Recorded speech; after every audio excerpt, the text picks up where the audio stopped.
All right, guys, so I wanted to show you really quick. This is how I usually upload my images for my clients to view after the shoot if, and that's a big if they don't have time during the shoot to go back and review them, especially when we're shooting tethered.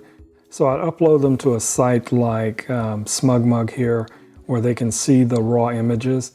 And then once they go through and select their images, then I'll go in and do the additional editing or whatever is required for that session. This specific client was working on a new fashion line for moms, you know, some t-shirts and things like that, and a couple of mugs.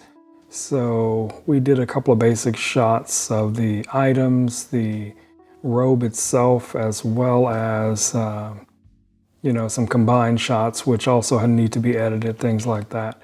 But for the most part, she was more concerned with the look of her LinkedIn photo as far as the photo that's going to be displayed on their website and things like that. So we got some pretty good shots, I think. And then from those, once they make their final selections, then I go in and do all the additional editing, you know, the airbrushing, liquefying, what I mean by that, frequency separation, dodging and burning, things like that. So, you know, it's just a matter of, you know, the client making their selections and then you guys getting to work. So this next video is going to show you exactly how I go in and I choose one of these images and I go through the kind of sped up version of the editing, but you guys will get the idea. All right, let's get to it.